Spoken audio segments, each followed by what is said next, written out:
Hi everybody, it's Tuesday and welcome back. And today we're going to be making the girl from Reanimal. I'm going to be using two different kinds of clay, the original Sculpty and Super Sculpty. We're going to blend the two together to get the tone we want.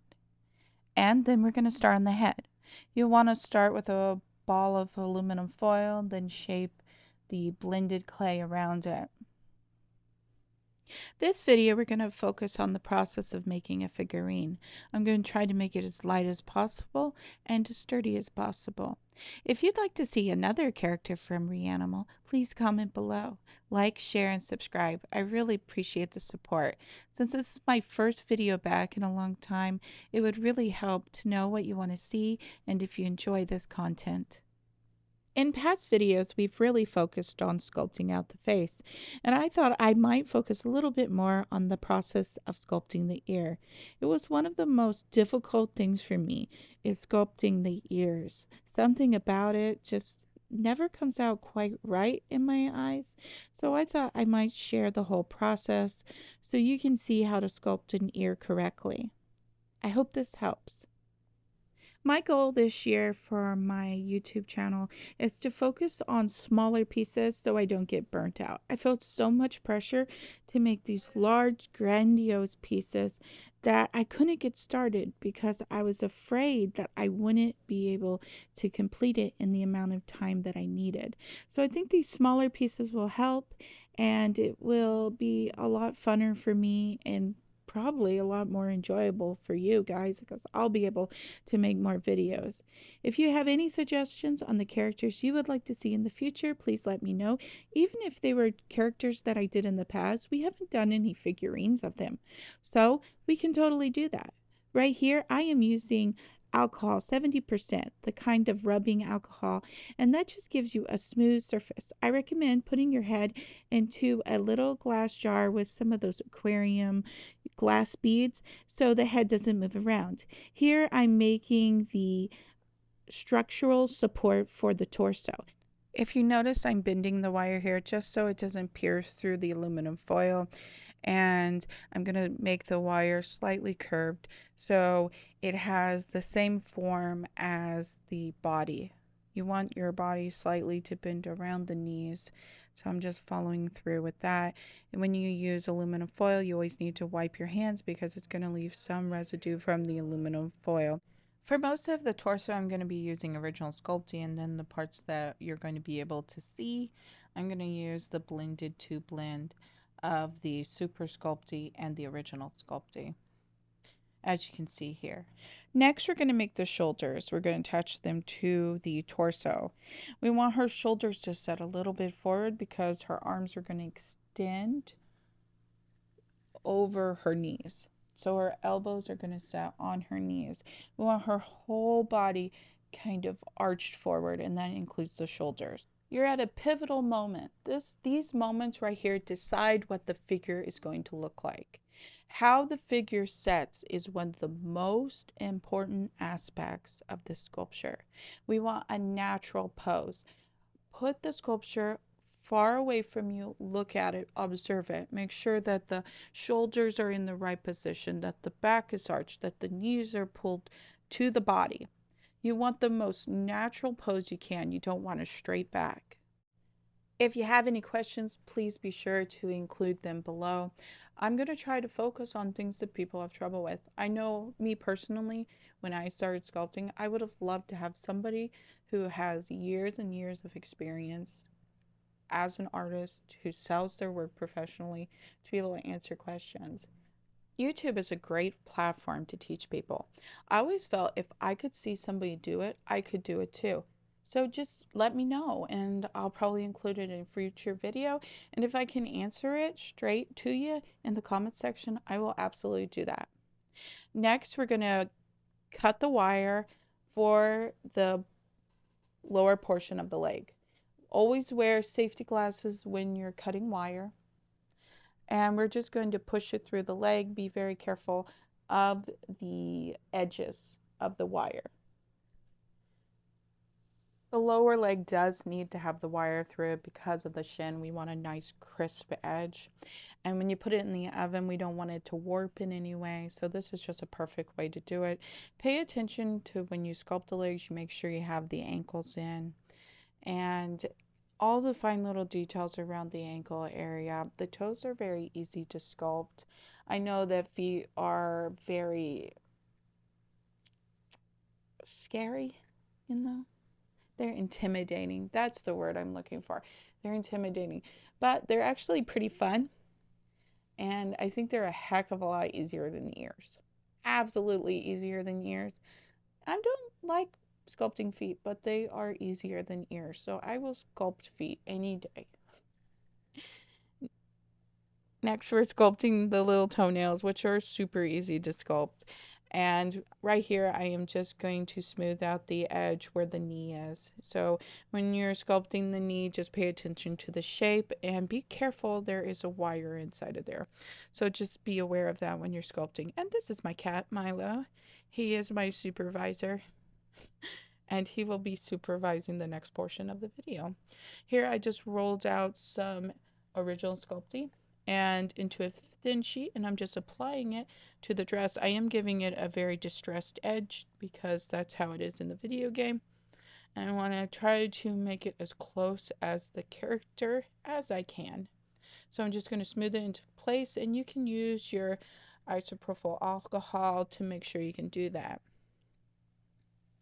Next, I'm going to be adding in the top of the shirt here, and I'm going to be adding any little details. This is a button, and we're just going to add some grooves into the collar, and here it is. I think it looks pretty good. Gonna have to clean it up before I put it in the oven, but right now I'm just shaping out the arms, and you're going to have a wire in the lower part of the arm because you want that very straight. Here I am sculpting the hands, which I have a technique where I pull the fingers out. A lot of people put the fingers in one by one, but I've done this for so long and I like this technique better. Don't know why, I just have always done it this way. I have a hard time doing it any differently. If you want, I can sculpt it the other way, but it turns out really nice this way, so I'm going to keep on doing it. Ta-da! Perfect little hand. You know, the most important part when you're sculpting this, just make sure the size of the hand is appropriate to the scale of the body. Here I'm just pushing the wire through, and this is very important because you want the shape of the arm to stay intact. She's going to have her arms crossed over her knees, so you're going to have a very, very straight forearm. So just keep that in mind. And it's fairly easy once you get a hang of it. So I'm going to remove it. I was just making sure they were the right size and they fit the way I wanted them to. And I'm going to attach each arm on individually. And here I am making the sleeves of the shirt, and I'm just dressing the edges. So once you smooth on the arm, you're going to go ahead and put the sleeve on. And when you get that on, you're going to go in with another tool and just kind of pull any of that polymer clay out that was part of the shoulder and blend it into the sleeve of the shirt from the inside. You can always go back in when we start to paint and do that. Now, this is another important part. Make sure that the elbows are nice and pointy. So when you get the arms back on, you're going to want to make sure that you make sure those elbows are nice and pointy. This is after I baked it. So you're going to go ahead and put it in the oven for 275 for 28 minutes. After it comes out of the oven and it cools down, we're going to make the mask. And why I put the plastic wrap over the face is because I'm going to be sculpting the mask onto the head. And I don't want to get any of that original sculpty onto the baked head.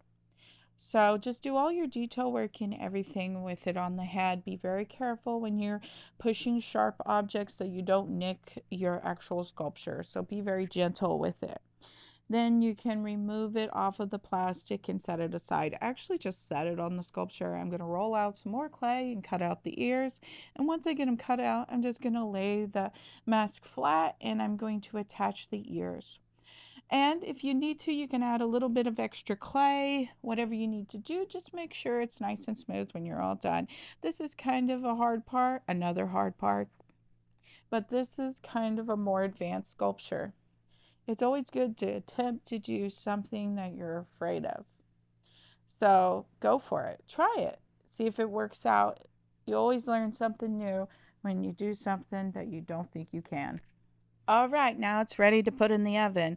And what I'm going to do is I'm going to take a piece of foil and I'm going to wrap it around the head. Of course, keep that plastic wrap on the head so none of that foil rubs off. And then just lay the mask on the arched piece of foil and put it in the oven. This piece is a little bit thinner.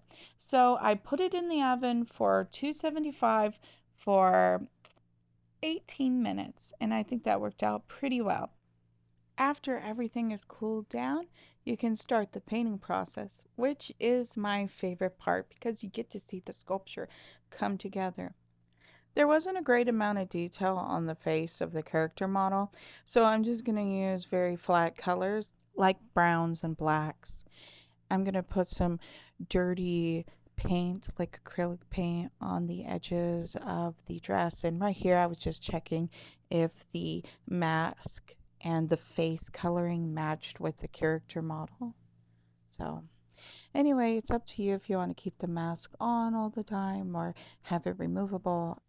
For the string, I used embroidery thread and I actually dipped it in acrylic paint so it'd be more rigid and it could tie easier.